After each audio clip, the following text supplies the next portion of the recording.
Good, good, good. Very nice, very nice. Okay, come on, friends, let's get started.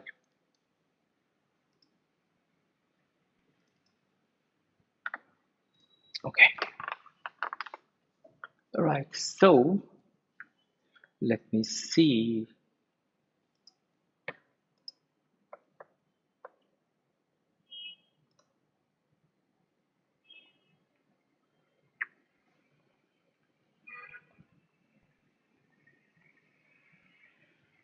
Okay, okay, fine. So there are some maps which are thread safe and they are navigable. I repeat, there are some maps which are thread safe and navigable, like for example, concurrent hash map. Okay, so please make note of this. There is something called concurrent hash map, which is, so we know maps, right? Map as key value pairs, you can put the values in it, isn't it? We know that very well. So under collections itself, I will create yet another class and I will say concurrent hash map demo. Well, nothing great to be demonstrated over here because the functionality, the services are the same, as same as a map, as the same as a map. But the only thing is that concurrent, see the name, concurrent hash map.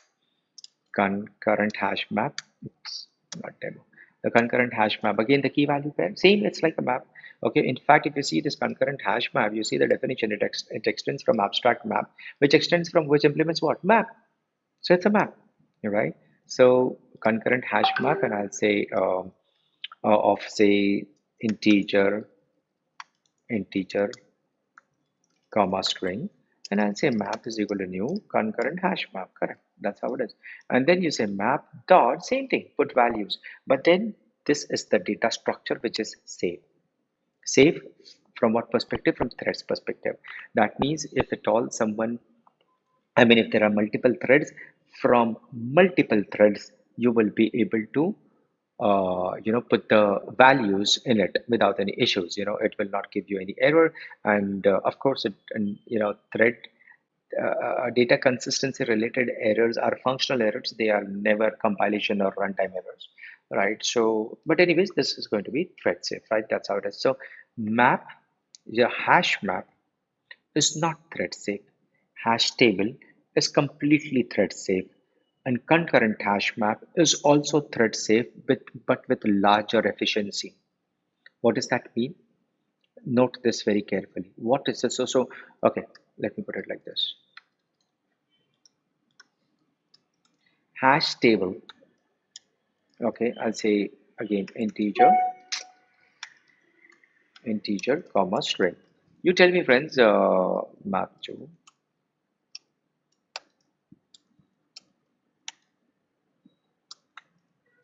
hash table. Tell me one thing. Is this thread safe? Yes or no? Is this thread safe? Yes or no?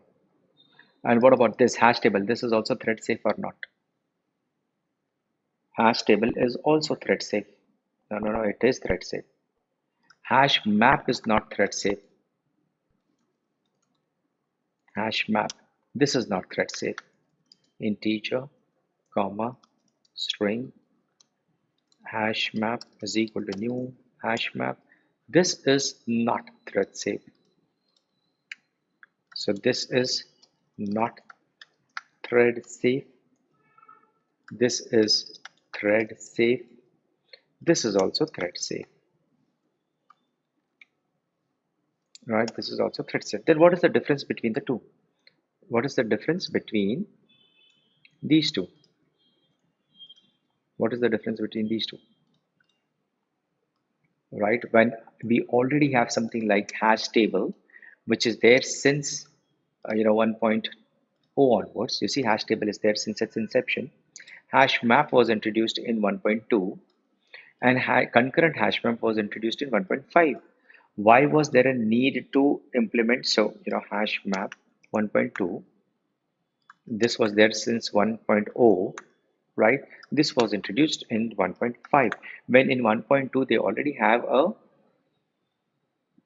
sorry, hash map was introduced in 1. Yeah, correct. When you already have, right from its inception, when you already have something like hash table, which is thread safe, why was there a need to use concurrent hash map?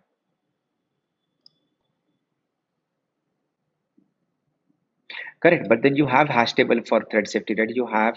You do have hash table which is thread safe. So what was the need of concurrent hash map, which is again thread safe? This is different than map, right? Come on, yeah. Hash map is different, concurrent hash map is different. These are two different classes. What was the need for this?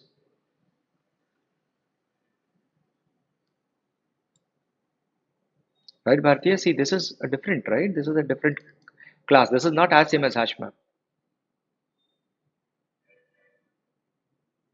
Same thing. Concurrency here also, hash table also is concurrent. This is also. Right. So I'll tell you what the difference is. No, wait, I'll tell you what exactly the difference is. Okay. The difference here is this. Internally, the implementation is such that the algorithm that they have implemented is such that writes, that means when you try to put the value, writes can happen, 16 writes can happen concurrently. 16 writes can happen concurrently, right? And all the reads can happen concurrently. That means 16 threads at one point of time can write to 16 different buckets. So this is very fast as compared to a hash table. Hash table will lock the entire table. That means at one point of time, only one thread will be able to write. I repeat, only one thread will be able to write at one point of time. One thread at a time will be able to write. But here in this case, 16 threads will be able to write at one point of time. So this is really very fast, and still it makes sure that the value is not corrupted. But yes, it is quite possible that I mean you may get some stale value.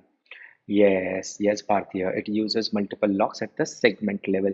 That is called segmented locking. And the concept that since now you have picked up that point of using multiple locks, that concept is known as lock stripping. In the world of multi-threaded programming, that is known as lock stripping.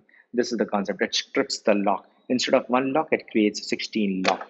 And which lock will be applied to which bucket is dependent on the modulus of 16.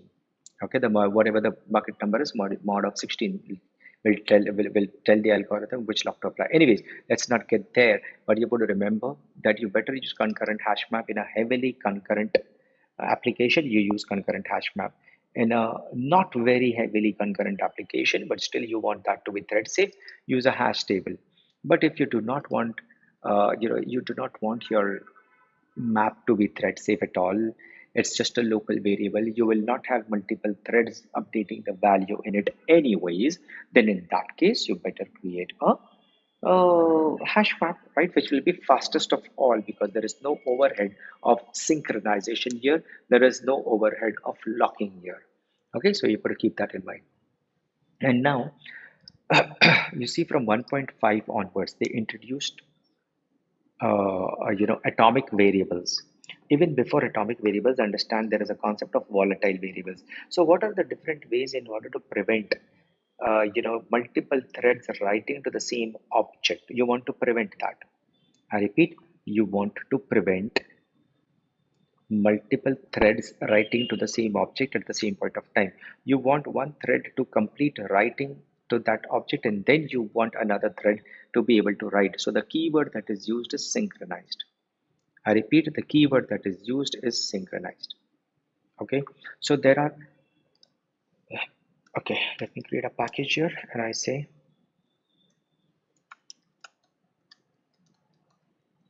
synchronization. So you see this within that I say class and I say synchronize demo. Okay, so if suppose you have a class which is mutable, I say class my integer, I'm creating my own integer class.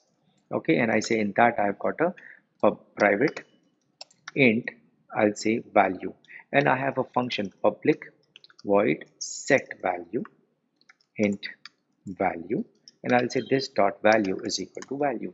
Now I have main function here, and suppose from this main function I must be able to update the value of this my integer by executing set value from multiple threads.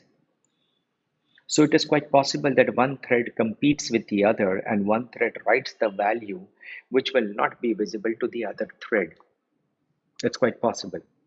So in order to avoid such a situation, what you do is that you say public void, you say public synchronized void.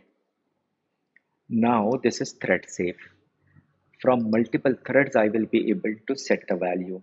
One thread, while setting the value, the other thread will not be able to enter set value function till the time the previous thread has not left. So at one point in time, only one thread will be able to enter set value. As simple as this. Okay, you use synchronized keyword. So in order to make sure that the value is properly made visible to the other thread while it was updated by a particular thread, the other thread tries to read the value, it must get exactly the perfect value. In order to ensure that there is no race condition happening, synchronized keyword is important. Correct. I will throw more light on synchronized keyword later on if time permits. Okay, I can explain the entire science behind it. Okay, we will do that later. But there is other way also. If you have a single variable, if you have a single variable and if you declare that as volatile variable, then the value of that variable will be directly written to main memory. It will not be cached. Now, what does that mean? See here. You remember this diagram? Right on day one, we created this. And do you remember what is this? This green color box is what? What does it represent? Tell me. What is this? What does this green colored box represent? Come on. RAM, random access memory, isn't it? You remember this? Correct. Random access memory. We did talk about it. Right? Random access memory. Correct.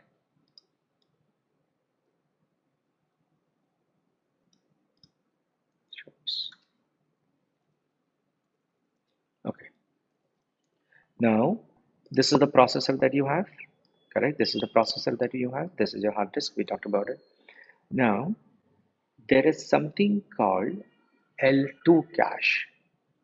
Okay, L2 and L3 cache. In some other hardware architectures, it is known as L1 and L2. Here in my case, it's known as L2 and L3. And you can see here, L2 is 256 and L3 is 16 MB. L3 is at the processor level. I repeat, L3 is at the processor level. This is L3 cache. L3.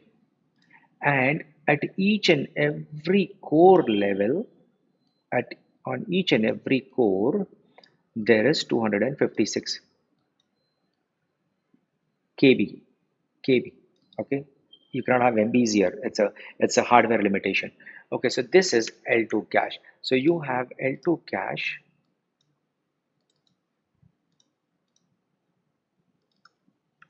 You have L2 cache here.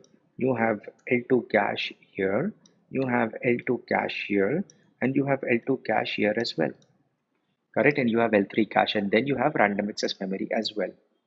So when a value of the variable is picked up, it is kept in the registers.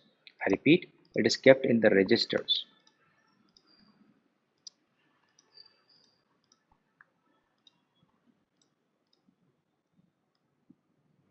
I knew. Anyway, so it's kept in the registers. Now I wanted to draw registers just next to it, so I will just draw the registers here. Okay, I can move this up here. L3 cache somewhere over here. And this is the register of the processor itself. Right? See, 32-bit register, 32-bit machine, 64-bit machine. Come on, yes or no? Certainly, you have come across this, right? 32-bit machine, 64-bit machine, isn't it? So 32-bit register or maybe 64-bit register, correct? Yes, superb. So, the data that your core executes. I mean your data. Sorry, not the data. Your core executes the set of instructions, but the data that it works with needs to be brought into the registers. So bringing the data from RAM is expensive in terms of performance. It takes approximately 1600 to 2000 CPU cycles to bring the data into the register from RAM. So what it does is that it caches the data here in L3. From L3, it brings the data to the L2. And then there is a thread running on this core or whichever the core is. When the thread is executing, that thread picks up the data from L2 cache, puts it in the register and performs an operation. If that data is not available in L2 cache, it goes to L3 cache and sees whether the data is there or not. If there, it picks it up. If it's not there, then it goes to the RAM, random access memory, and picks up the data from there and brings it here. Eventually, it brings it here finally into the registers and executes it. So the data to be brought from random access memory, it's expensive. And in order to avoid, note my words, in order to avoid multiple trips, multiple round trips to the random access memory, it keeps the data, it holds the data in this cache units. These are called cache units. And as you can see on my machine, I've shown that to you several times. You see, this is my L2 cache, which is at the core level, each and every core. See, L2 cache per core, it very clearly tells you. L3 cache is at the processor level, 16 MB. Correct? You got that? Now, what is a volatile variable? So what happens is that if you create a variable and if the thread is executing, you update the value of that variable. It is quite possible that it is still there in the cache. It has not flushed the value of the variable back to the main memory. This is your main memory. RAM is also known as main memory. And when another thread executes on the same object, and that picks up the value maybe from the main memory or maybe from L3 cache. But this guy, this particular thread that had updated the value of that variable of that object is still holding that data here in L2 cache and has not flushed it back here in the main memory. So suppose there was, an object here, and the value of that within that object there was a value of some variable, say counter is equal to 5. So when you want to increment the value of the counter, so this guy, this thread that is running on this code will pick up the value. What is the value of counter? 5. It will plus 1, 6. It is quite possible that it will keep the value 6 right here and not flush it back to the main memory. For performance related stuff, it will defer the flushing of value back to the main. It will eventually, but it may differ. It may differ. It may delay, right? It may delay. It may say, I will do it after some time, for performance related stuff. Why to make a trip to the main memory? So that liberty it has without adversely affecting the logic. It can decide to update the value of the variable at a later stage. Whereas this particular guy, there is another thread because it's concurrent. There can be two threads running at the same point of time. You may have another thread reading the value again from where, maybe from the main memory or from its own cache, or maybe L3, which is not yet updated, right? It was 5, it should have been 6 because this guy has already updated it, but it's still keeping the value over here. So this guy is again going to get 5, and that also increments it by 1. So both the threads ends up incrementing by 1, 6, and eventually the value is still 6. Though two threads incrementing it, the value should have been what? To start with, if the value was 5 and if two threads are incrementing it, what should be the value? 7. But it is still 6. This is called race condition. Type it out. What is this known as? Yes. This is called race condition. Right. And it is to avoid this race condition. It is to avoid this race condition, you synchronize. Why? Because what synchronize does? It provides a guarantee. What it provides, guarantee, two guarantees it provides. One, first guarantee that the synchronized block provides is no two threads, no two threads will be able to access this function at the same point in time. B, again, all praises be to God the Almighty. Out of 1,000 people, one will be able to tell you this second point. The moment synchronized block starts, I'm writing short form, block starts, it executes, your JVM will instruct the operating system to execute something called read barrier. And when it leaves the synchronized block, it executes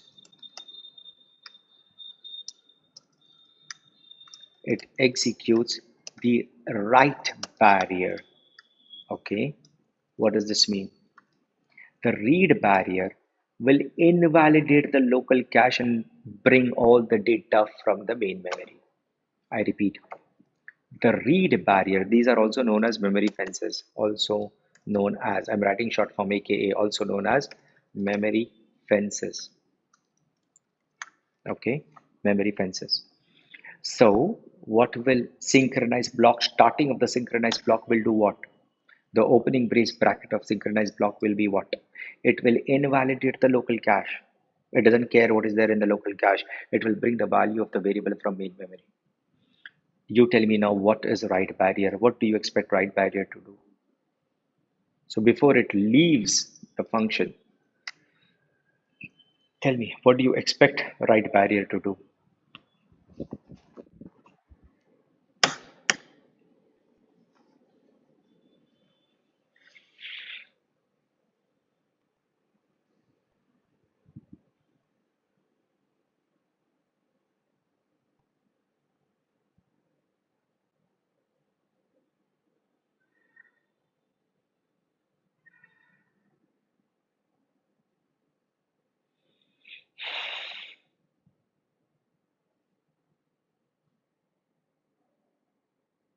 Update the value back where? Yes, Anindya.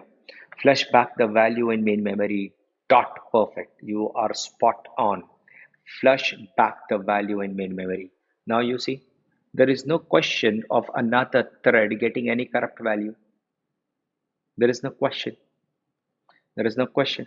Because anyways, only one thread will be able to enter, and that thread will invalidate the local cache and take the value from the main memory. Before it leaves, it will flush it back to the main memory. Now the other thread enters, that also will invalidate its local cache, get the value from the main memory, and before it leaves, it will update the value back to the main memory. Cool.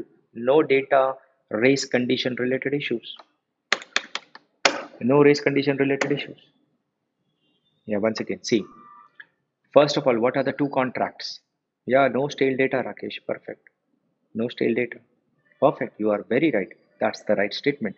So see here, what is the guarantee provided by synchronized block? No two threads, no two threads will be able to access this function at the same point in time. That means only one function, sorry, no two threads. That means at any one point in time, only one thread will be allowed to enter this function since it is synchronized. And then once the function enters, so sorry, when the thread enters this function, it will invalidate the local cache and read the value from the main memory, right? So it doesn't matter what is there in the what is matter of, I mean what is the value of that variable in the cache vagara. It doesn't really care. It will bring it from the main memory. And before it leaves, it will write the value back, it will flush the value back in the main memory. So now another thread entering this successfully, the other thread will also invalidate the local cache, and that will also read the value from the main memory, the one that was written by the earlier thread. So there is no question of stale data. There is no question of race condition. There is no question of inconsistent data, isn't it? Right, friends? That's how it is. So that's how it is. Okay. So now this is what this is the guarantee that is provided by synchronized block. Now, can someone tell me why why do people say that if you do not need a thread safe data structure, note my words, if you do not need a thread safe data structure, then don't use thread safe data structure or else it will have adverse effect on the performance. Why? Why do you think synchronization introduces a bit of additional overhead?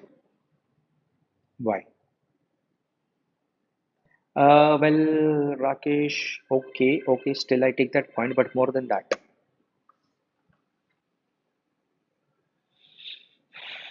more than that. It is because there is a trip happening to the main memory, right? There is a trip happening to main memory, correct? So that could have been deferred, and the optimization of working with memory units could have been better without synchronized, can be better without synchronized in the absence of synchronization. But problem with absence of synchronization is that two threads, if trying to modify the state of the same object, it may end up getting corrupt data. So in order to avoid that synchronization, so synchronization many a places needed, can't help, there will be a bit of a performance, and that is nothing, and not the performance issue that I and you will be able to perceive.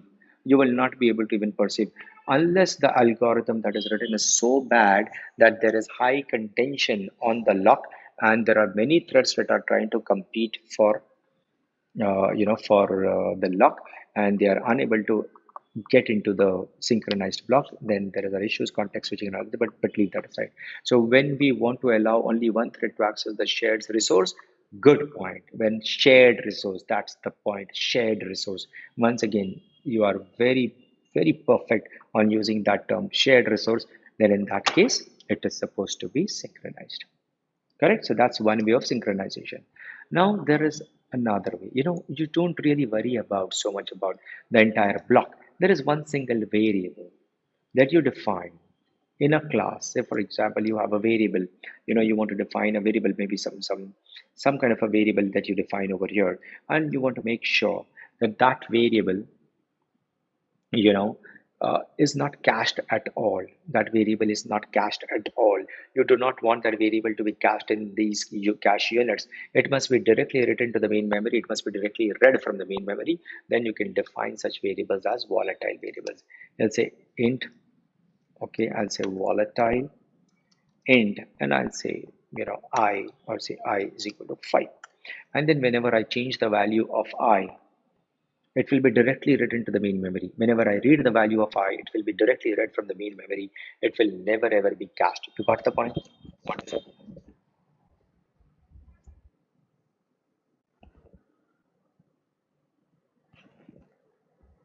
I hope you understood. What are very volatile variables? What are volatile variables? The values will not be written to the to the cache at all. Directly read from the main memory and directly written to the main memory. Why would have been required not to be? No, no.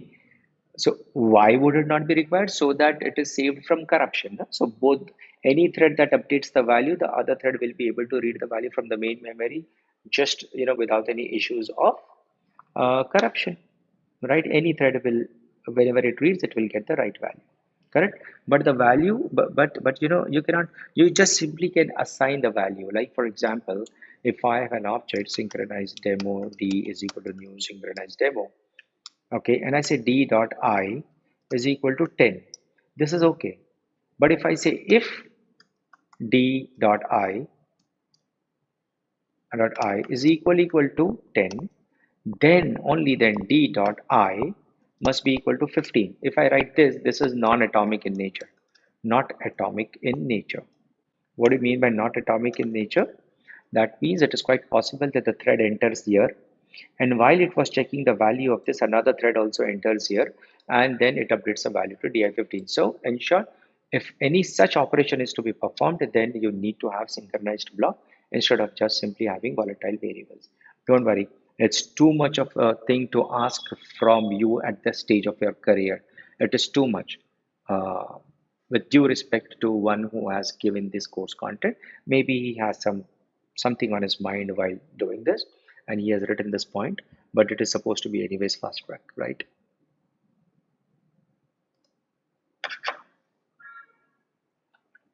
Okay, so don't worry about it. But just remember, if someone asks you, what are volatile variables? What will be your answer? Come on, I want the answer from at least a couple of you all.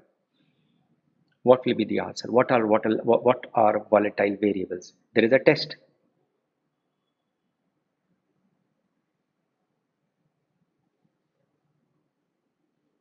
Yeah, and you don't have a choice. I mean, when you say volatile variable, it will never be cached. It will be directly written to main memory.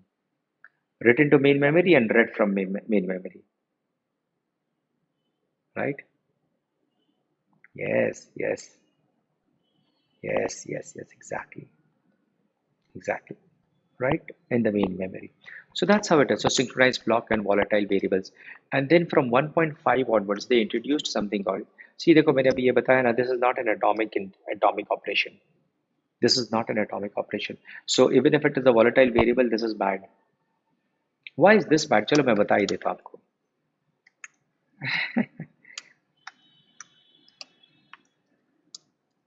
See, the tree is installed. See, this is how tree works. You can see that tree got installed. You remember I was installing tree.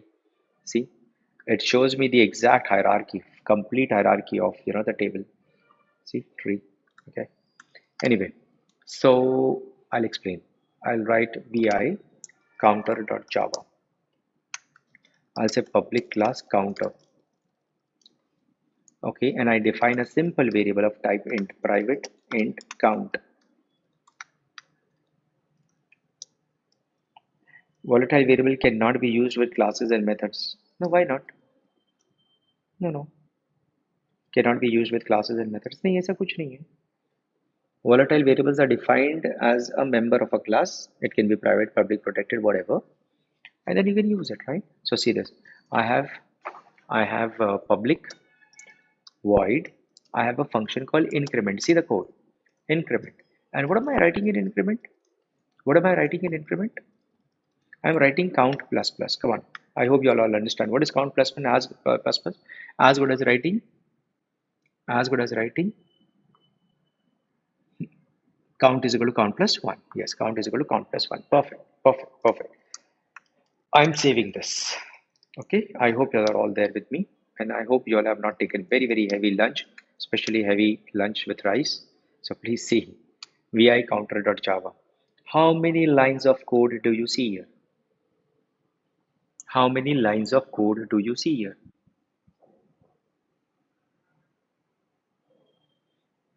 4. No. Here I have highlighted. How many lines of code do you see here? 1. So in the increment function, I have just simply one single line of code. In the increment function, I have just one single line of code. Now see Java C counter.java, and I say Java P hyphen C once again. Counter. How many lines of code do you see here? How many lines of code do you see here? Actually, not 10. It's 1, 2, 3, 4, 5, 6, 7 lines of code. It's 7 lines of code, yes. Correct. So it initializes some, constant. Then you've got duplicate. It actually takes the value from the main memory and stuff. Get field. It reads the value from the main memory. I don't know what is this operation. And then it initializes the constant. It initializes the constant. Okay. After initializing the constant, it performs the add operation. I add is the instruction to add, and then put field. It puts the value back into the variable. Got it? Now just imagine if there are two threads entering increment exactly at the same point in time. I repeat, two threads entering increment exactly at the same point of time. Don't you think it is possible that one thread has reached here, has performed the add operation, has not yet put the value in the put field? Using put field, it has not yet reached to put field within the fraction of that nanosecond.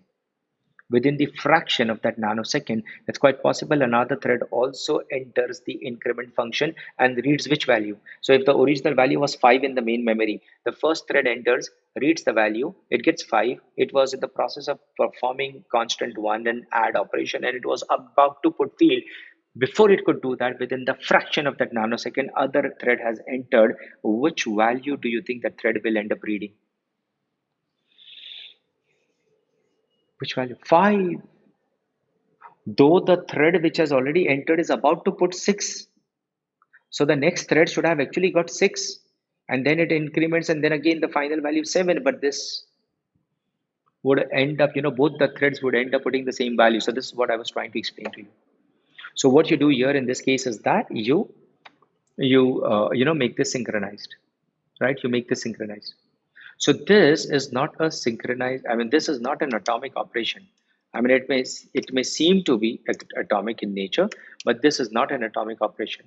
Okay, let me go back here. So you see this is also not atomic. Why? Because this is dependent on some condition. So it's quite possible that one thread has entered here and has not yet reached here, and another thread also enters here. So both the threads will end up making the value as 15. This was still okay if I said di is equal to di, d dot I plus 15. Both the threads will end up incrementing the value by 15. Otherwise, actually, only one thread should have done it. Why? Because when one thread does it, the value changes to something other than 10. So for the other thread, the value must not be satisfied, and it must not do the increment by 15. समझ में आ रहा है? 50% समझ में आ रहा है?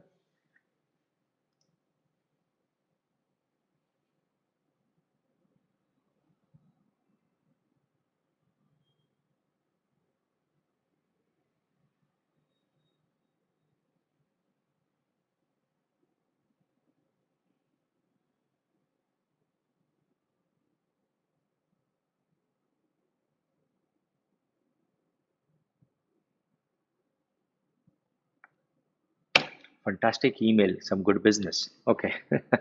Sorry. So you see this, कुछ समझ में आ रहा है कि नहीं समझ में आ रहा है आप लोगों को, right? Atomic, non-atomic. So in my integer, suppose if I have to provide a function like this, public void increment, I mean in this class, I will have to do what? I will have to do what, friends? I will have to make it synchronized. Why? Because value plus plus, if I give, right, this which is as good as writing value is equal to value plus 1. What does this mean? It will first read the value of value, isn't it? First it will read the value of value, and then it will increment it by 1. So it reads the value 5.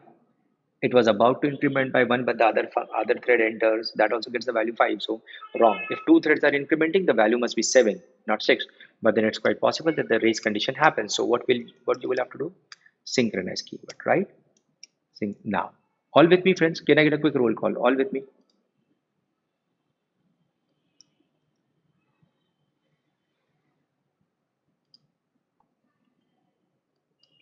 Good, good, good. Very nice. Very nice, very nice. So listen to this very carefully. So until Java 1.4, I had no choice but to do something like this. If I had a requirement like this, I had no choice but to keep it synchronized, right? Synchronized has got its own, way of working, and I have explained that to you. What they did is that they introduced. So now if this is what I really wanted, I don't need to have, synchronized keyword done. I can use something like atomic integer.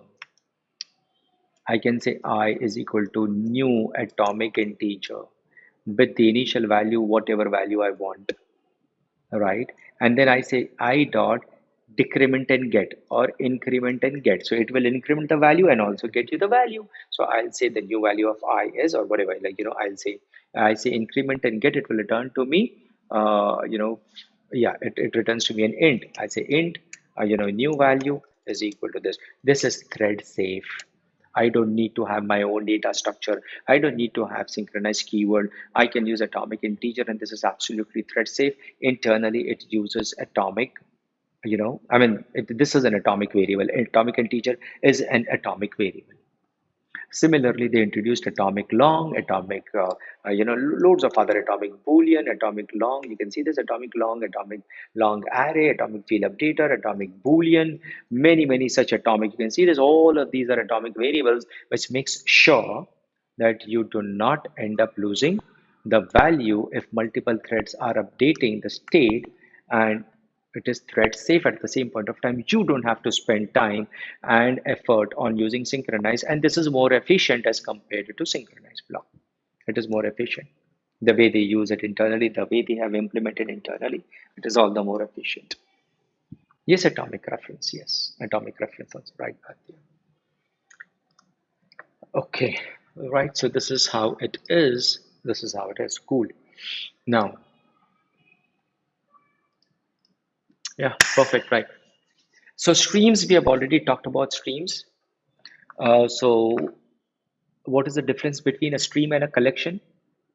What is the difference between stream and a collection? Collection contains data. Stream does not contain data. Stream is an iterator over collections, right? That's how it is. And then creating a stream, I've already explained that to you. Filtering, dot filter method, you remember? Transforming and rearranging the stream elements, I have explained to you. Mapping, you remember? Transformation, how do you do transformation? One word answer, map. Transformation, you remember we converted integer to string? Map. If you want to rearrange the the elements, then you can use sorted. You can use sort.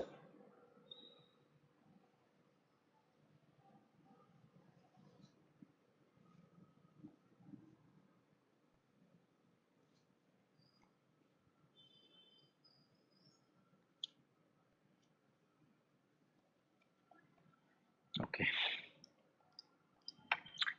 All right. So some few more things about streams. Reduction. There is something called reduction. So we have used a collector. You remember we used collector in streams?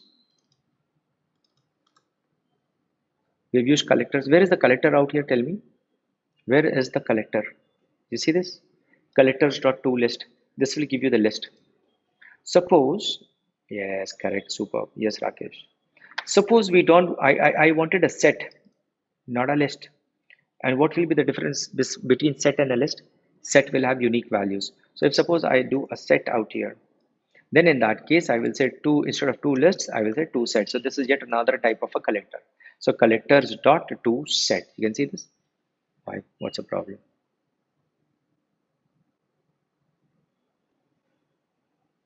Oh, sorry. Set of string, right? That's what I wanted to say. And then so I'll say to set. That's all. To set. So I will get, yeah, you said in set you will not have duplicate values. Correct. So this is yet another collector. You also have a map, right? You can have a map. So if I say, to map, but then with a to map, I will have to give a function. What will be the key and what will be the value? That's what I will have to give, right? So that's okay. I will just stick to, to, I'll say set, right? But what if you wanted a sorted set? You wanted a sorted set. So what you can do here is you can say tree set dot new, right?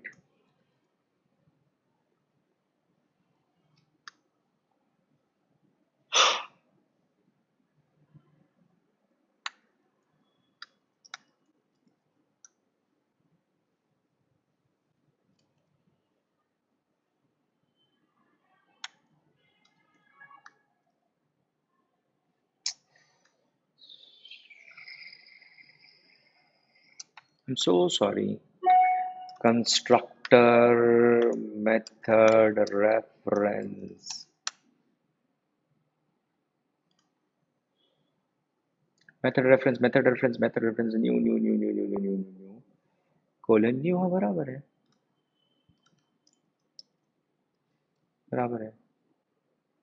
okay. हाँ, so to collection. Yep, sorry, I was right. So tree set colony. What does this mean? I want to convert this to some collection. I want to convert this to some collection, and that collection, which particular implementation class is to be used. So I need to pass the constructor. I need to instantiate a particular the implementation class and return back. So I'll say tree set colon new. So the tree set will implementation will be used in order to create a set. In such a case, what is the benefit? I will get sorted. These elements will be sorted, right? So these are the different types of collectors. What collectors we have seen? To set, we have seen to list, and then we have also seen to collection, in which I will have to provide this, which collection class, which implementation class I want to use.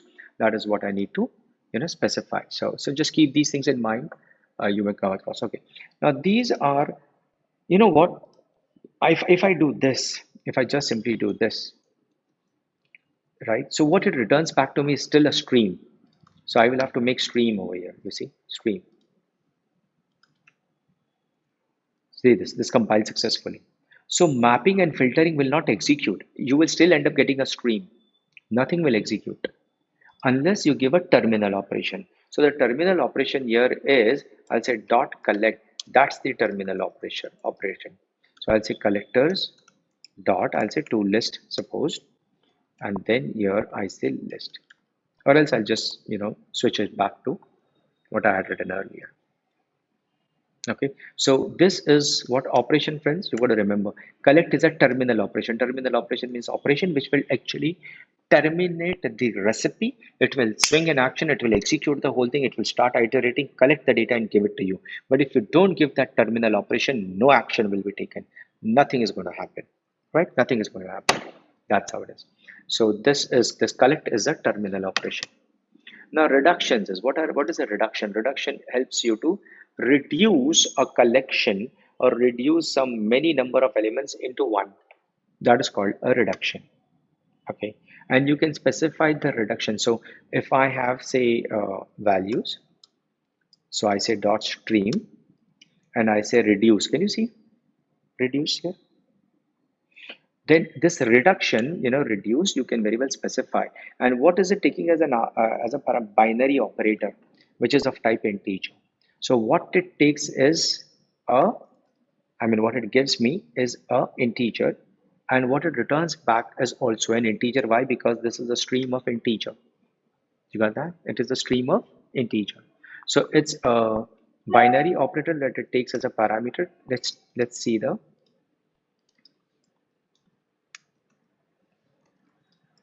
dot reduce. So one of the function is binary operator. Binary means always it will take two values. I repeat, it will take two values and it will return one value.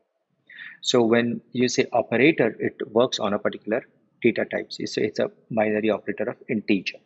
Okay, let me show that to you. Binary operator.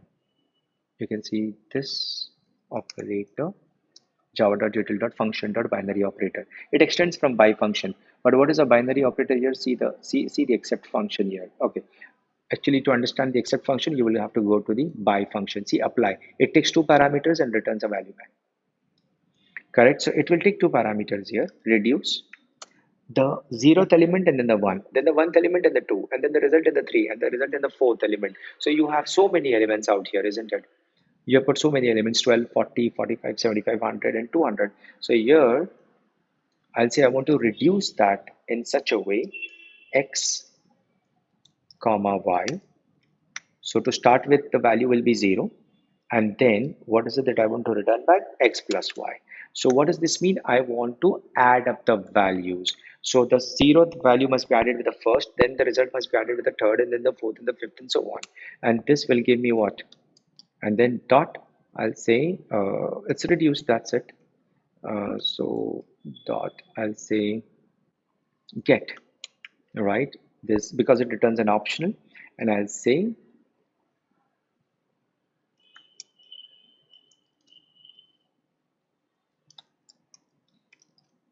see, I'm reducing the stream. This is called reduction. I'm reducing it. Now let me print the value here as out. You just imagine if you have to write logic from the scratch for this, you will end up spending good amount of code, right? I mean, 4 or 5 lines of code at least. And I said that's sum. Let's execute this and see the results.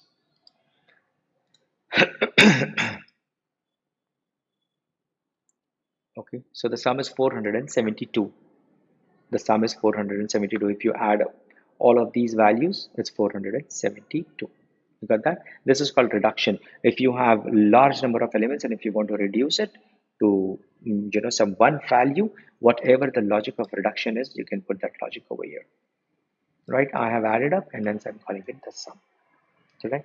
Remember this. Remember this. You will have to, of course, spend some time doing more research work on this when you want to use it. But you must know that these things exist. This is the objective.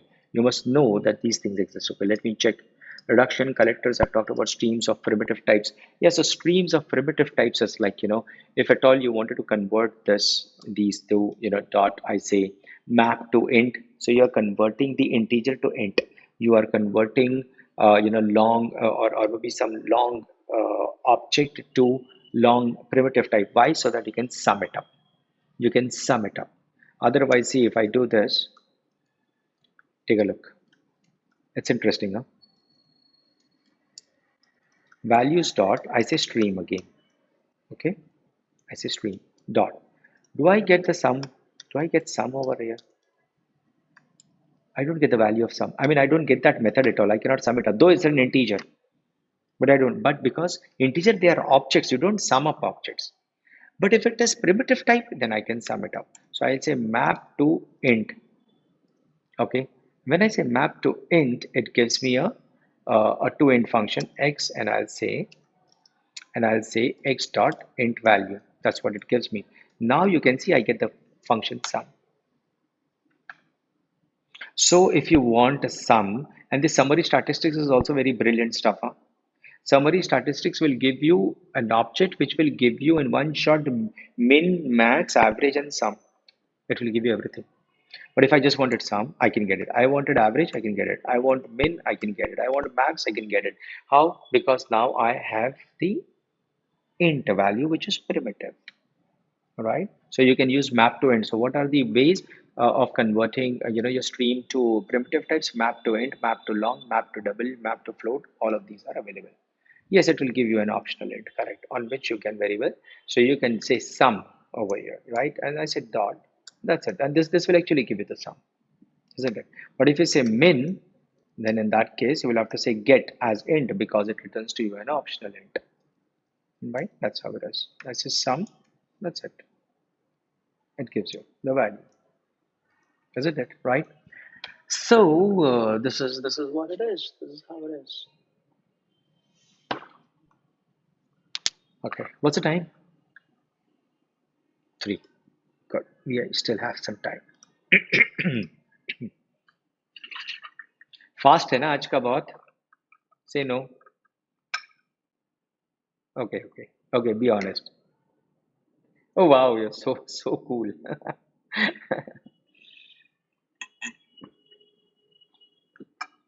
I said say no, and someone really said no. Bhartiya said no. But okay, no problem about it. So don't worry. Absolutely. Okay, tell me one thing. Whatever we are doing today, I mean, whatever we have done since morning, it was a rapid fire. It was really fast. It's a fast track. That's how it's named. It's fast track. But at least I hope you are able to gather the topics that we have covered. We have talked about many things, and maybe 1 month, 2 months, 3 months down the line, if you come across something similar that we have discussed today, I hope you will be able to recollect that yes, something like this exists, something like this is there, and then you recollect it. And then yes, you will have to spend some effort, maybe 10 minutes, 15 minutes, maybe half an hour, 1 hour, depending on what you really want, and then you will be able to get it right. So at least I'm hopeful that you will be able to, and in fact confident that you will be able to do that. Okay, so coming back here.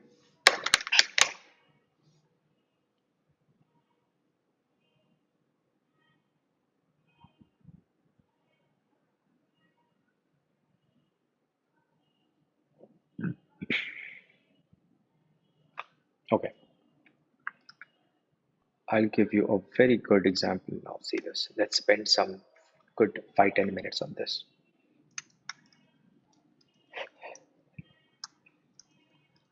अच्छा, stream समझ में आ गया? Streams, fundamentals of stream, it helps you to process. That is clear. Okay, good, good. So again, great, super, nice, thank you. So see this, again, I'm going to do the same thing. I'll just pick up the same array list from here and I will put it here. Okay, now see the fun. I wanted filtered values, same thing, nothing new. Integer. This is going to be fun, huh, friends? You all will certainly, you will see, and you will love to see how I mean the kind of wonders that you can do. A list of integer, I'll say filtered values is equal to same stuff. I'll say values dot string dot, I'll say filter. Okay,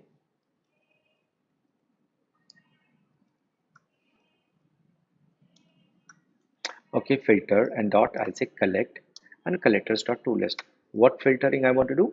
I'll say x, and I'll say x dot int value is greater than, I'll say 40. Okay, greater than 40. So I will have 45, 75, 100, and 200. That's what I'm going to get. Correct? And the final list. Let's see. Of course,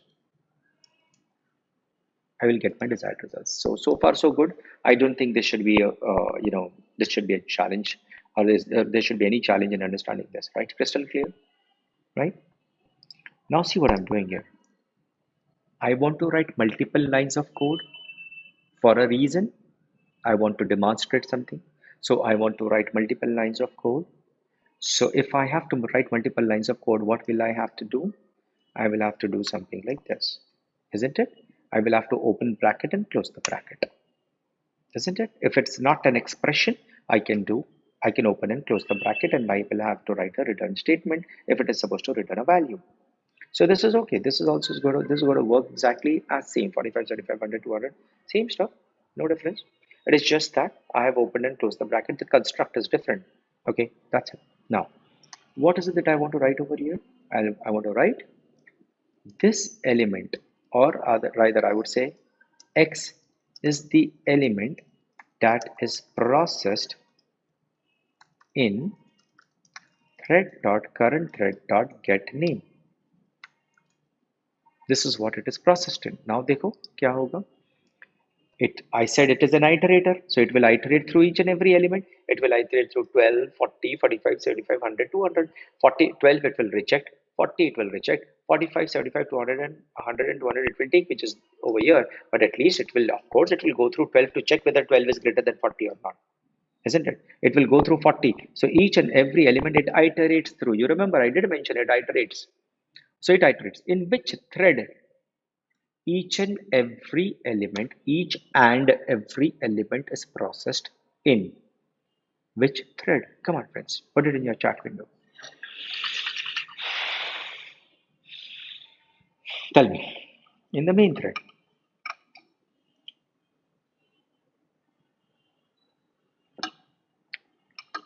Right? Correct. In the main thread. Okay?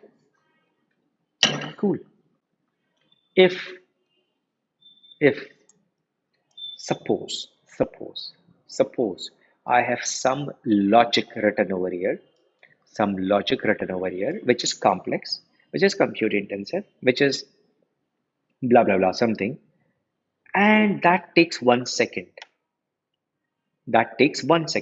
Each time I process an element here, I have written some logic here which takes 1 second. Take a look at this code and tell me how much time will it take to execute all the elements. I mean to process the entire collection with stream. How much time in total will it take? Very good. It will take 6 seconds. Right? 1, 2, 3, 4, 5, 6. It will take 6 seconds. Correct? It will take 6 seconds. Correct? I don't want that. I want to parallelize the processing. I want to parallelize the processing. I repeat, I want to process the elements in parallel, multiple elements in parallel. How many elements in parallel according to the total number of cores on my machine? If I have 16 cores on my machine, 16 elements must be processed in parallel. If I have 32 cores on my machine, and if I have 1 million elements to process, at least 32 elements must be processed, together. If I have 32 cores, if I have 4 cores, then 4 elements must be processed together. In such a case, don't you think that entire processing will complete faster as compared to this sequential processing? Come on, yes or no? The only thing that I need to do is, I'll say dot parallel. That's it. That's it. So in order to prove a point across, what I'll do is I will not say parallel. I will take the timestamp over here. I'll say long start is equal to, I will say system dot current time in millis. This will give you the current times in milliseconds. Yeah, correct. It's stored in the long data type and it is in milliseconds. That long value represents the milliseconds. Since 1970, what is the start of time in computers? What is the start of time in computers? January 1st, 1970. All modern computers. The start time is January. Yes, 1970. Superb. Okay. Now, long start system dot current time in millis. Okay. And I go here and I say end time. Okay. Again, I am taking the timestamp. So whatever time it takes, and you see this, it's going to take. And what I'm going to do in order to create that kind of a scenario, I'll say thread dot sleep 1 second. Okay. I'm saying thread dot sleep 1 second. So now this is going to show me what, because before I started the processing, I have taken the timestamp. I have done the processing. Each and every element takes 1 second to process. I have taken the end, timestamp towards the end of the processing. And now I will put over here time taken is, I'll write end minus start Okay, plus. So see this, right? That's going to take 1 second, right? 1 second, second element 1 second, third element it takes 1 second, fourth element it takes 1 second, and all in all, it takes 6 seconds, 6 plus some seconds, 6,129, 6,129. We are all on the same page. Please confirm. We are all on the same page. Yes or no?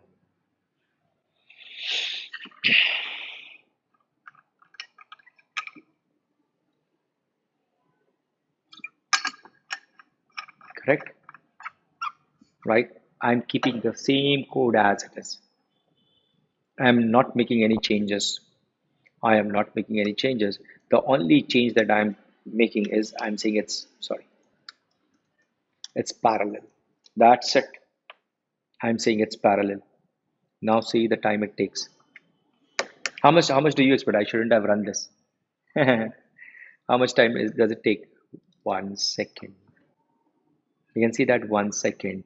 हो गया ना fast? देखो, because see this, it gets executed in. So one of the elements got processed in fork join pool common pool worker 2. This is another thread from the fork join pool common pool. This is another thread. This is another thread. Actually, I have 16 threads running. I can have 16 threads running at one point of time on my machine. So it will 16 elements at least will process in one shot.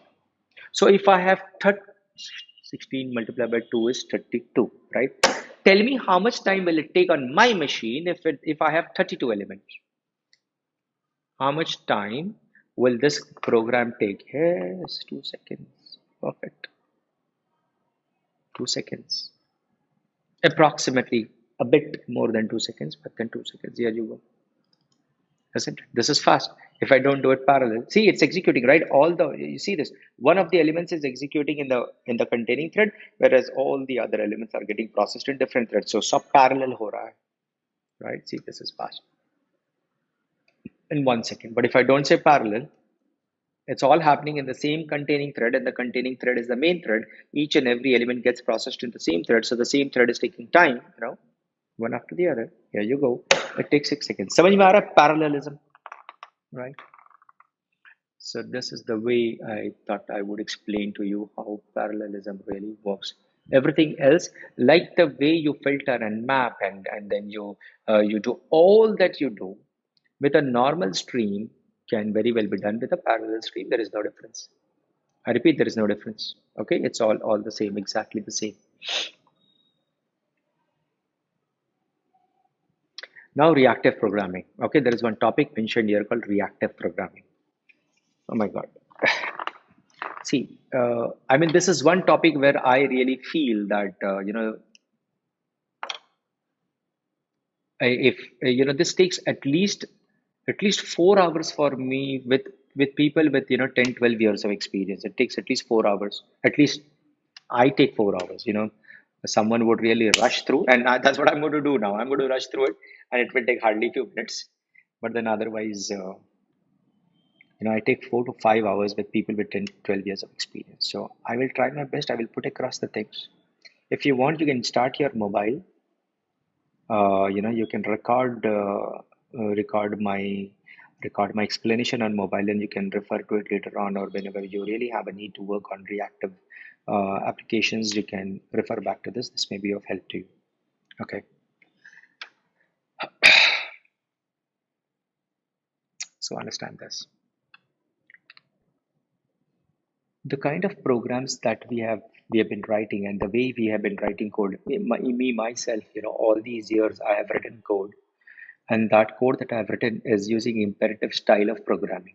I repeat, imperative style of programming.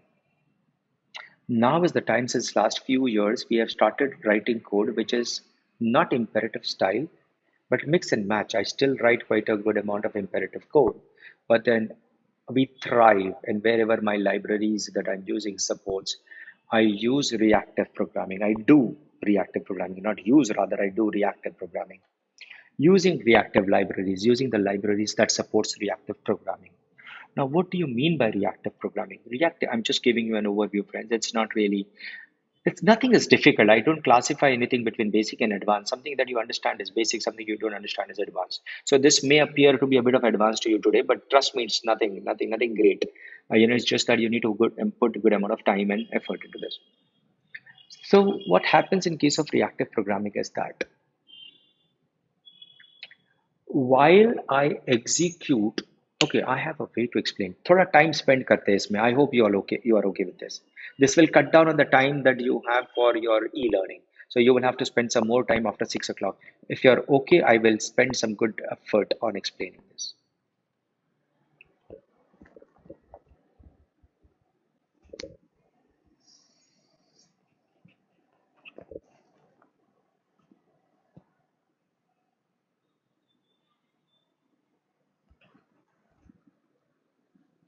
Okay, thank you.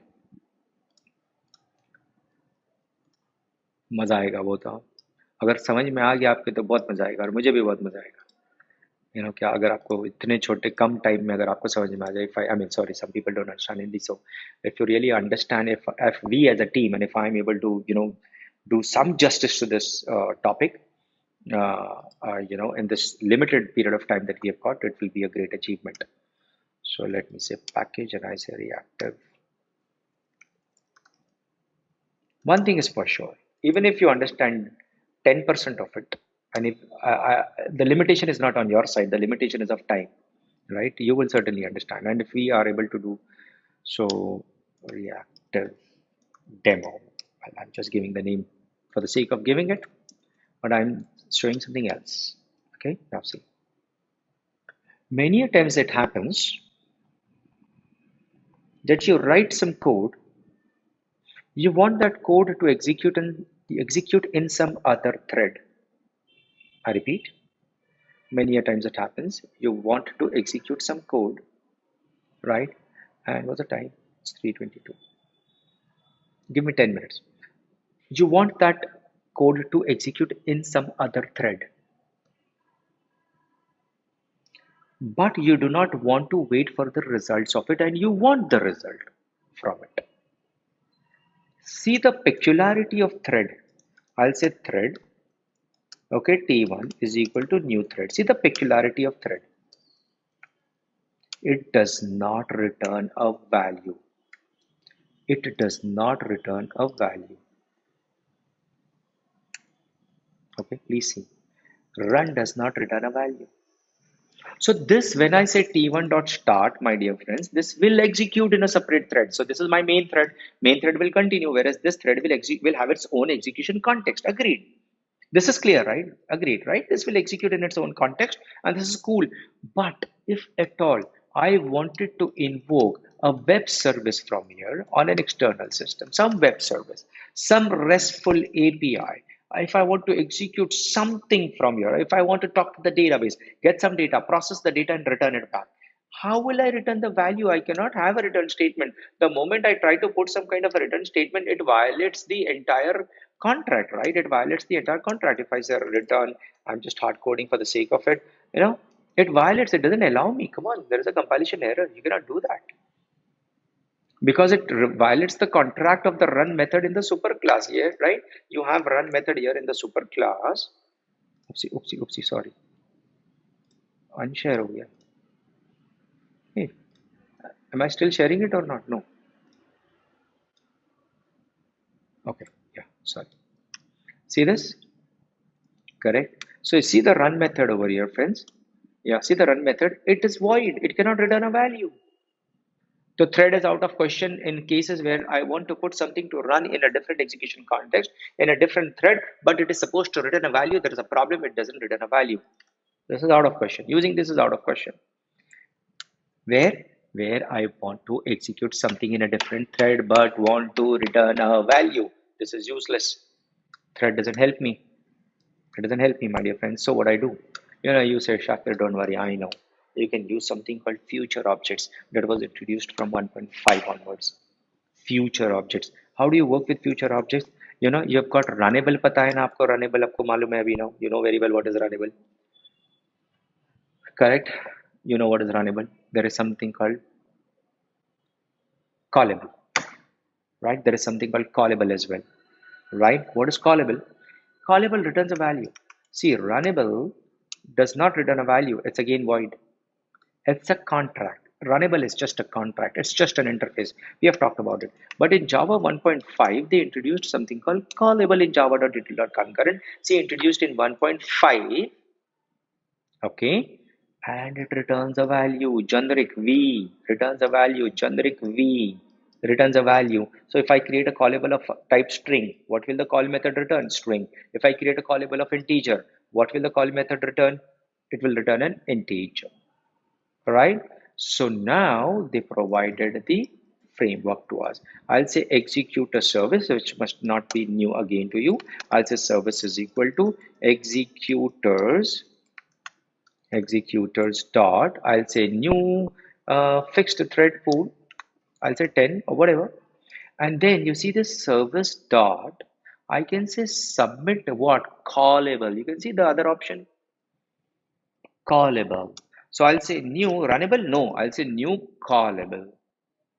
What type of callable? Integer. And what is the name of the method? Run or call? What do you think? The name of the method should be what? Run or call? What is the name of the method in the callable interface? Call. So what will I be in what will I be implementing here? Call, isn't it? I will be implementing call. Got that? Right? And then I write my logic over here. Perhaps I talk to an external system. Maybe I invoke a RESTful API on Google distance API of Google, and I get the distance between the two coordinates, longitude and latitude from, and the two longitude and latitude. That's what your Uber and everything, every other app does, right? It calculates the distance. It tells you that 30 kilometers away, 40 kilometers away. That's what it does. So return, and then finally I return a value. So this call, the RESTful API call, may take some time. It may take 500 milliseconds, it may take 100 milliseconds, and if the network is slow, it may take 200 milliseconds, it may take 1 second, it may take 2 seconds. Hello? Hello. Yes? This is Mohammed Sahib. Yeah, tell me. Hi, this is Tanuja here from RPS. From RPS. Can you please call back later? I am in a training program. Okay, fine. Yeah, sure. Call after 5. Thanks. Yeah, I'm sorry. So here you have, yeah, so RESTful API, it may take some time, right? It may take some time. It may take maybe 2 seconds. Maybe if the network is really very bad at their end, at the server end, at Google end, or maybe at our end, whatever, it may take 3 seconds, 5 seconds, whatever.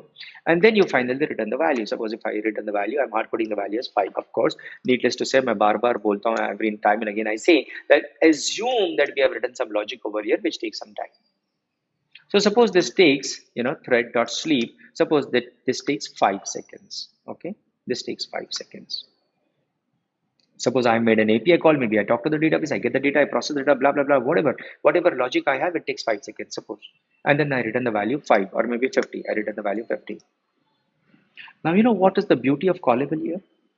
Here service.submit will return to me a future object. Future of, since it is an integer callable, I'll say that's gone. Okay, so integer, and I will say here future object is equal to, see, this is what, try and understand, friends. What do I get here? Service.submit, it returns to me a future object.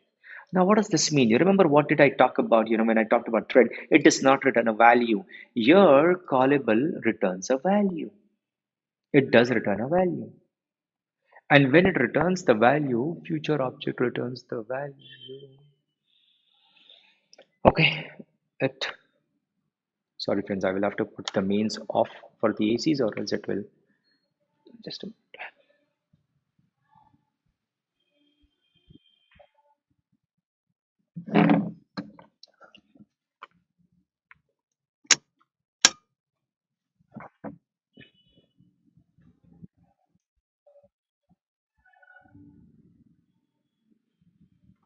Okay, so you see this here, it does not return a value, but here I have returned a value and I get a future object. Now how do I get it? You know what, I can get the value here. I'll say service dot, I'll say, sorry, future object. This is the future object, right? I'll say future object dot get. This is what I'll do. Now when I do this, of course I've got to surround that in a try catch block with interrupted exception and timeout exception, that's fine. But then future object dot get, right? Not timeout, sorry, execution exception. Anyway, forget about the exception. The future object dot get. Now this will return to me the value. I can very well say integer value is equal to, now you tell me, will this execute in a different thread? Yes. Which thread? In one of the threads of the thread pool. I repeat, will this call function execute in a different thread? Yes. In which thread? In one of the threads of the thread pool. So far so good. It's going to execute in a different thread. Will it return a value? Yes, it returns a value. And how do I get the value? I say future object dot get and it gives me the value. Right? So the problem is solved. The problem is solved. Okay. Now I write system.out.println, system.out.println, and I say value, I'm going to get the value. But when do you think I'm going to get the value? Tell me. When do you think I'm going to get I'm going to get the value? After how many seconds do you think I'm going to get the value? Tell me. After how many seconds do you think I'm going to get the value? Yes, after 5 seconds. Perfect. After 5 seconds. So you see, I'm terminating this again. Again, I'm running it. See, it's taking time. It's taking time. It's taking time. It's taking time. After 5 seconds, I get the value. So this is good now. This is good. You know, this future object is beautiful now. Okay, so it executes in a different thread. If you want, I can also show you that this will actually get executed in a different thread. So if I write your S out, I will be able. When do you think I will be reaching here? After 5 seconds or immediately? Okay, in main. When do you think I will be reaching here? After 5 seconds or immediately? This line number 38 will execute when? Immediately or after 5 seconds?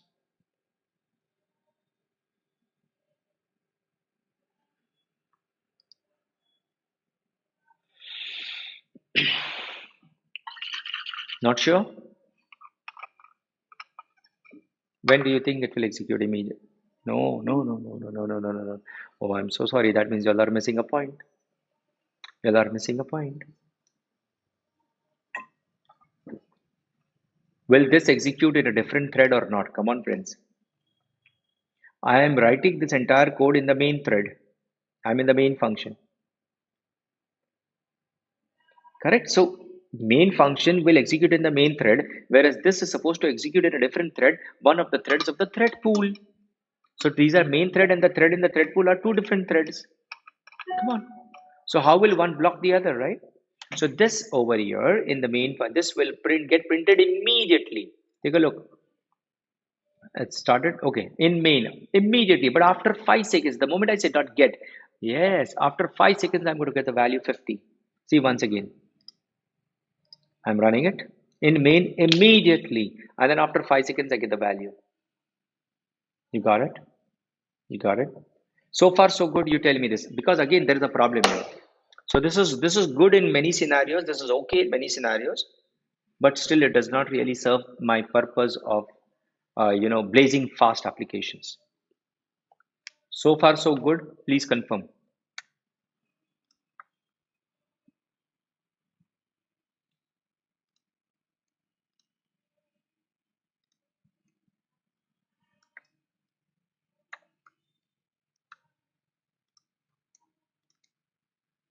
Right? So far, so good.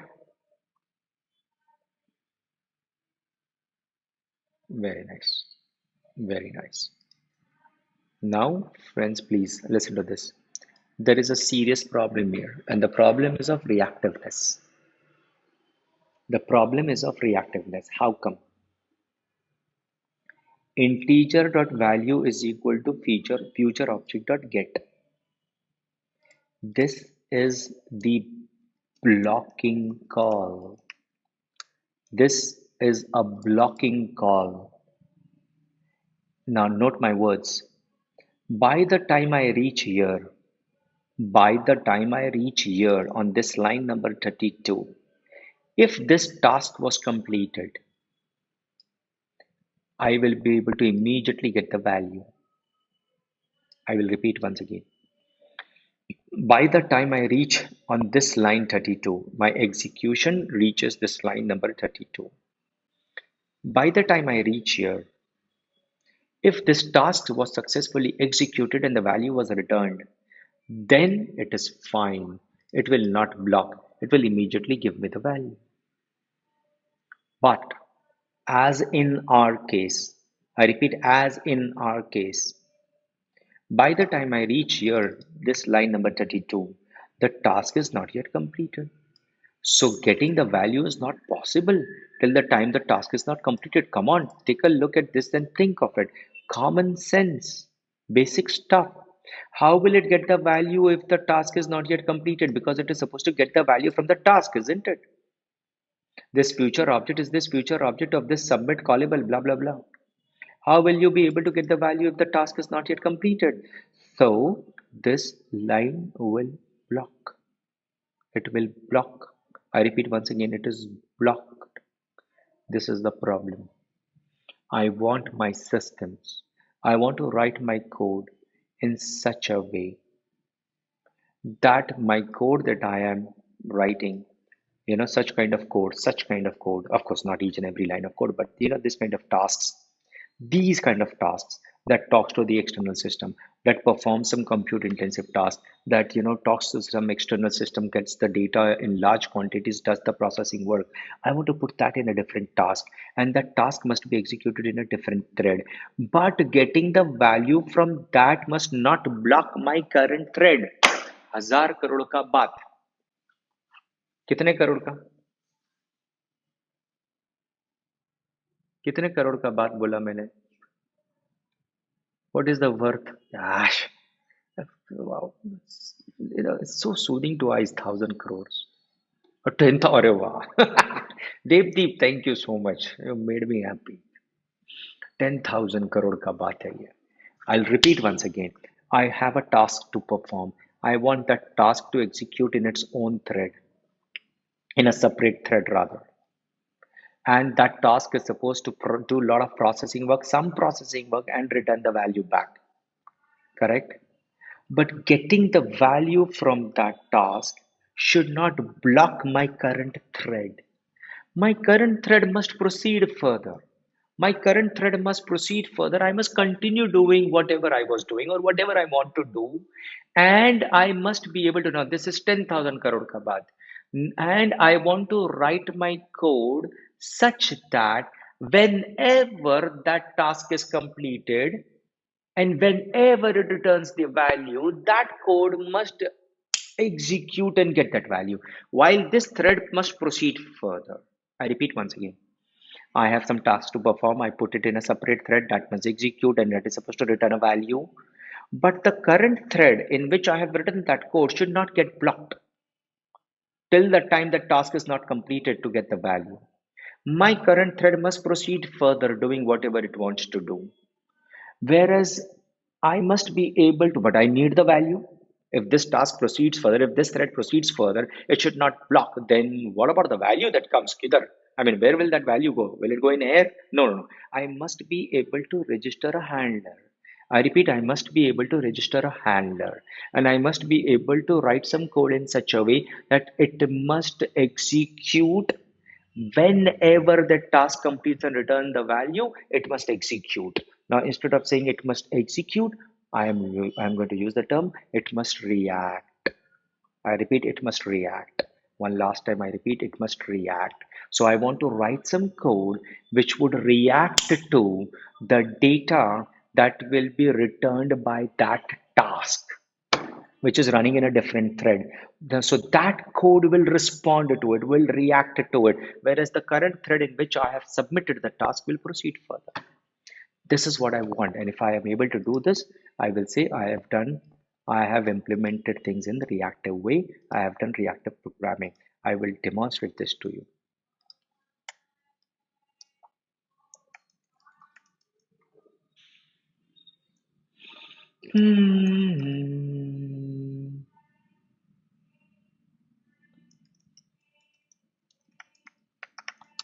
So they introduced something called completable future.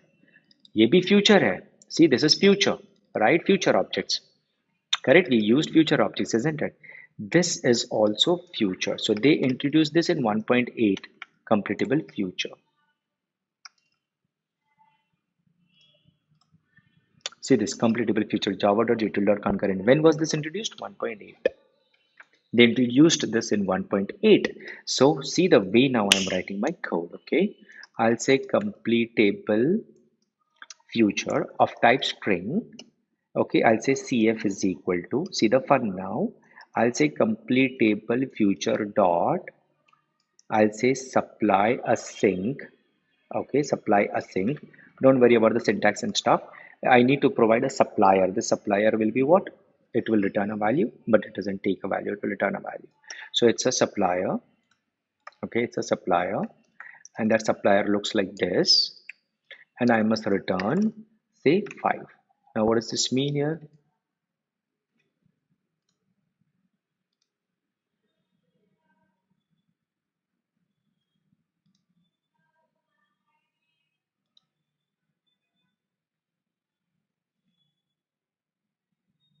Sorry. Okay, so you see this now, you see cf is equal to, so now where will this execute? This will definitely execute in a different thread. Okay, if you want I can prove that to you. I say thread dot current thread dot get name, and I will print this. Okay, I'll say s out, and I'll say this task is executing in, and you will see that it is not the main thread but one of the threads from the thread pool, fork join pool, common pool. Okay, here you are. And then suppose, I mean, I'm making up things. Suppose I make a RESTful API call to Google Distance API. Suppose Google Distance API. Okay, I make a call, and maybe that takes some time. And suppose the time that it takes is thread dot sleep. I say 3 seconds. Suppose it takes 3 seconds for me to. Well, Google APIs are not really that slow. 3 seconds is big time. But anyway, suppose it takes 3 seconds in order to get me the data, and I've written my logic, whatever I wanted to write. This will certainly execute in a different thread. Okay, so I'll say cf dot, and if I say get, I will get the value. And again, this doesn't help actually. I mean, you'll say it's the same thing, but still, let me demonstrate. I'll say integer I is equal to cf dot get. Of course, I need to surround this in a try catch block like this. I'll say system dot out dot println. I'll say I. So what value do you expect to see? 5 is the value that you can very well see. How much time will it take for me to reach here? Tell me, how much time will it take for me to reach here?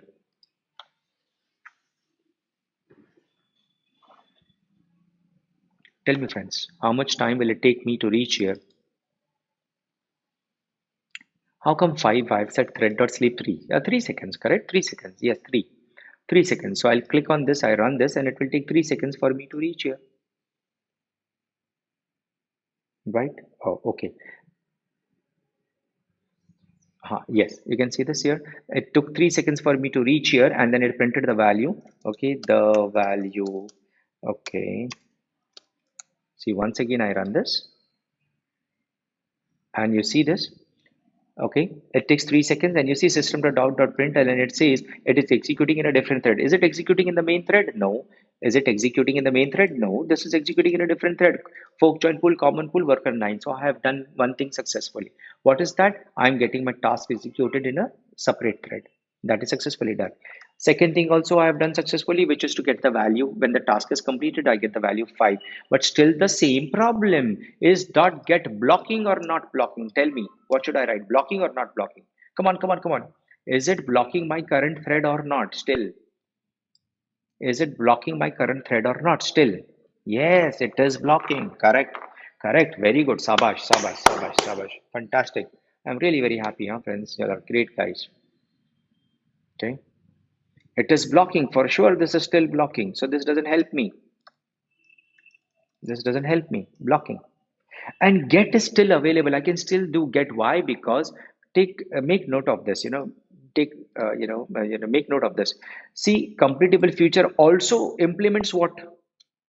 It after all implements what? Future. So you still have that feature of get over here, but this is still not reactive programming. What is reactive programming? I must be able to write some code which will react to the incoming data without blocking my current line, without blocking my current, uh, uh, you know, thread, my current thread, which happens to be main. So see this, I'll demonstrate it. I will not, so I will comment this. I will not remove this piece. I will comment this and see what I'm doing now. I'll say CF dot, see the fun, my dear friends, see the fun. I'll tell you what, again, I will repeat this. Yesterday also I did say this. To be a good programmer and in order to deliver fantastic state of the art solutions, in order to understand computer software programming, you need to have average intelligence. You, okay, it's good that you are super intelligent. That's good. It will not adversely affect, but average intelligence also works. See this now. When complete. Naam dekho. When complete. When complete, it takes a byte consumer, right, as a parameter. What is that byte consumer? X comma y. By means always 2. This is a lambda expression. By consumer ये देखो, by consumer accept tu. You can see two parameters and it returns no value. So I'm not returning any value, two parameters. You know what is that first parameter? That first parameter is actually the value. And the second parameter is the exception. If at all the task throws an exception. हो सकता है ना something goes wrong over here. It's quite possible something goes wrong here. And this task throws an exception. So how would you know? So this y represents that exception and x represents the value. So what will I write? If y is equal to null. What does this mean? There was no exception. I'll say system.out.println and print me the value of y. Okay, the value is, I'll say value, sorry, x. Correct? That's the value that is returned back. Else, if there was an exception, I'll write y dot get message. It's an exception. Simple. You got it? Now my point here is this. If you answer this, it's successful. Our discussion was successful. My question is, when do I reach here? On this line, I've got 41. Immediately or after 5 seconds? After 3 seconds. This task is going to take 3 seconds. So do I reach here immediately or after 3 seconds?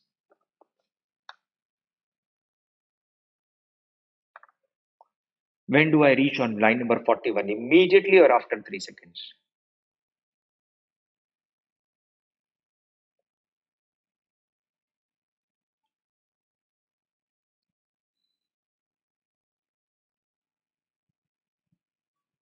Those who say 3 seconds, then what is the use of reactive programming? If you say 3 seconds, that means this was blocking 2. This is also blocking if you say 3 seconds. But no, it will result, it will come here immediately. I repeat, it will come here immediately. Immediately it will come here. Okay. And this will execute. When will this execute? Come on, see the name of the method. When do you think this will execute? After how many seconds?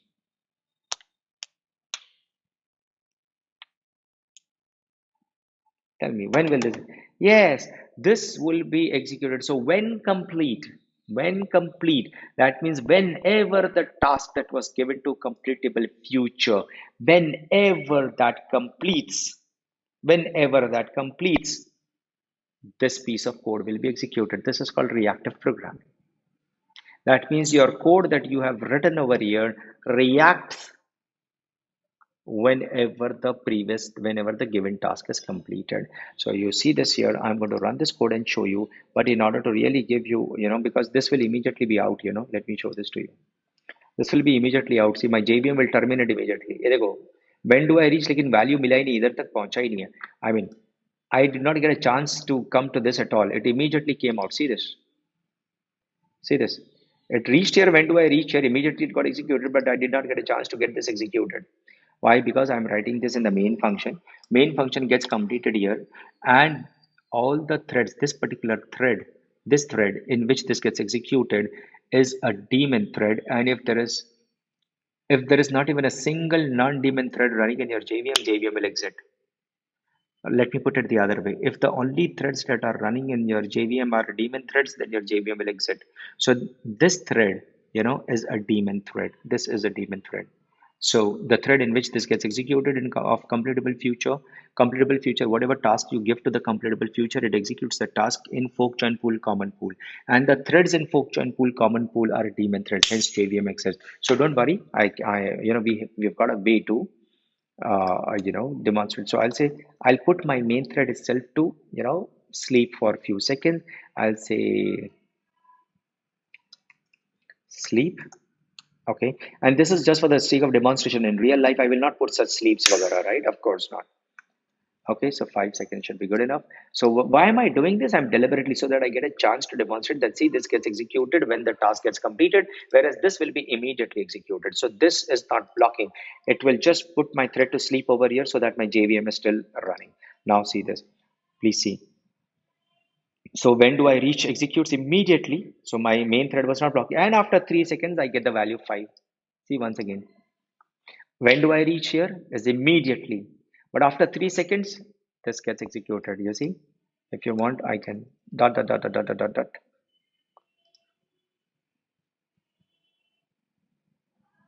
When do I reach here? Immediately. So when complete does not block. Okay. And then after 3 seconds, I get the value. See, tell me one thing. What should I write here? Blocking or non-blocking? Tell me, what should I write here? When complete is blocking or non-blocking?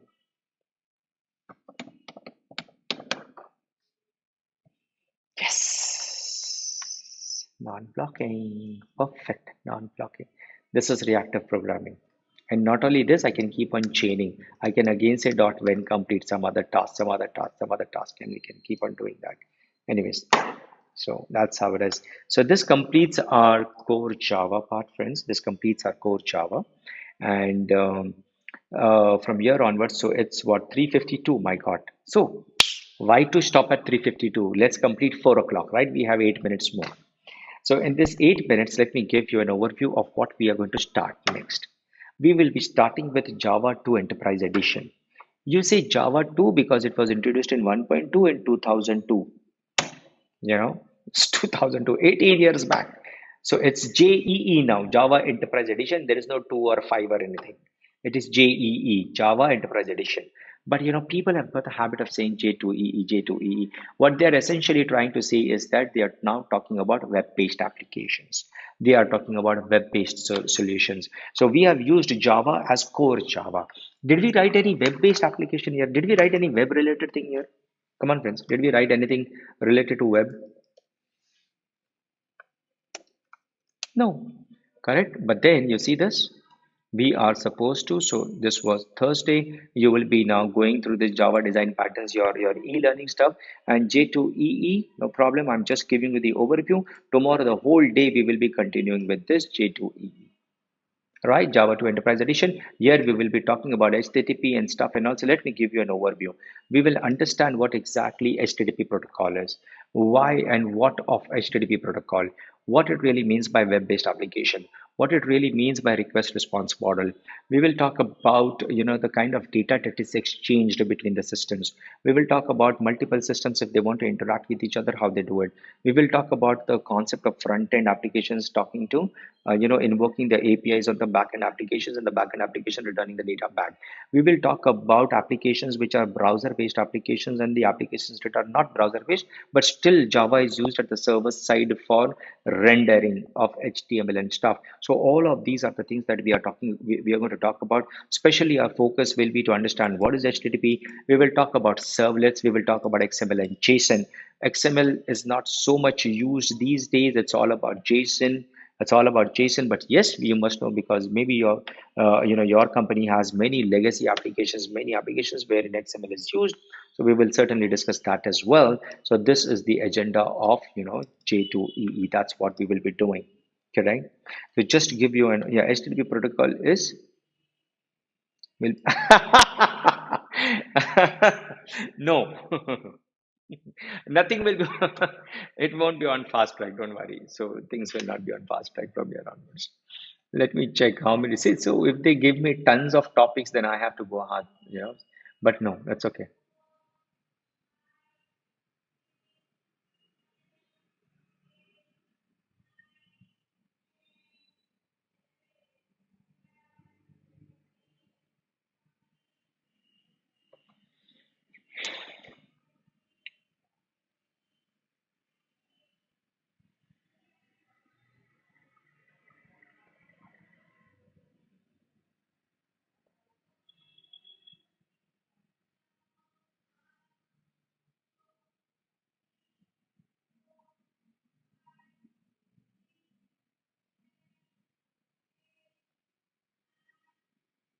Yeah.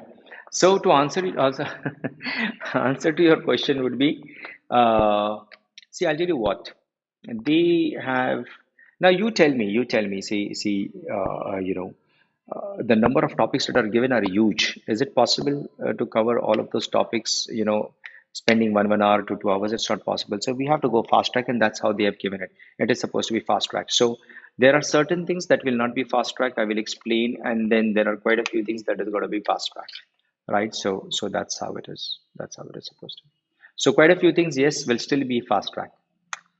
But like in case of Java, we spend good amount of time on, you know, on the on building the, basic stuff, the building blocks, setting up the building blocks. Similarly, we will do for all the other topics as well. But no problem. I will make sure we will all as a team make sure that we do, justice to the time that is given to us vis-a-vis the topics that are given. Okay? 9 a.m. onwards, it will be difficult for me to start from 9 a.m. onwards. So, you want 9 a.m. onwards? How many of you all agree 9 a.m. onwards? Okay, so there are two no's. No, sir. Rakesh says no, no, no, no, no. So, so you see, if you say 10 o'clock, everyone will say yes. Okay, so, so let's keep it 9:30. Let's keep it 9:30. Yep. Right. So we will call it a day. We will call it a day. Yeah, 9:30 is good. Yeah. 9:30 is good. So tomorrow again we will connect back at 9:30. Correct. We will come back at 9:30 and we will continue. Right, friends? 9:30. Good. Okay. So see you tomorrow. You can go ahead with your e-learning sessions, friends. Wait a minute. Wait. Attendance. Do we have to finish Java Design Patterns course by yes, you must finish it by today. That's what they told us, right? Today in the morning. Yeah, I will push the code. First the attendance. Oopsie, not this.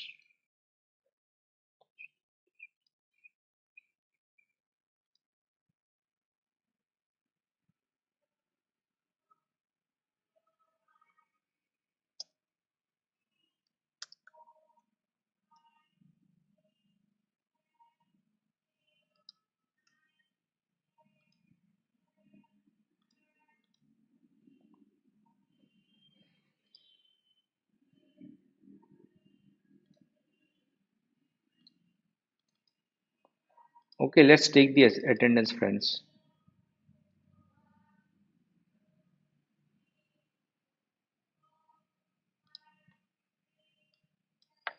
Okay, so today it's tell me who was now. How will the person who is absent will tell me that he is absent? So come on, let's do the roll call then. Okay, I'll just. Please, anyone send a message to Remiki. My VDI is not working. Okay.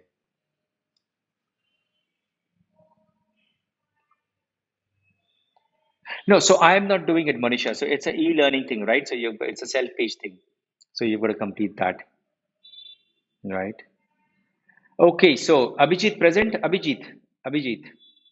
Hi, Abhijit. Present. Okay. Akula. Fast. Akula. Anand. Ananya.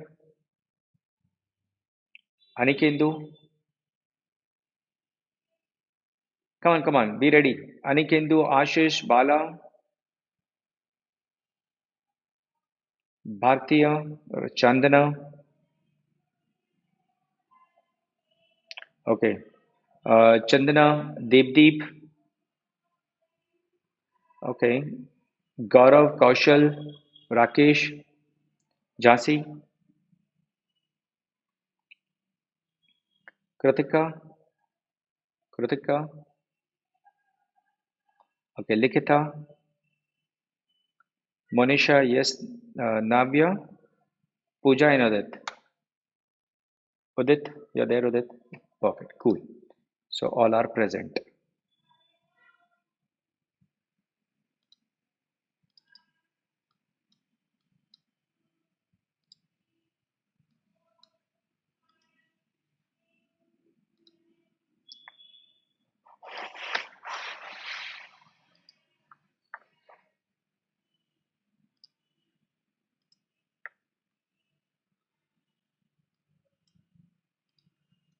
Okay, friends, thank you so much. Have a wonderful day ahead, and y'all will be now going through the e-learning session. Right, friends? Thank you. Bye bye. Thank you so much. Thanks.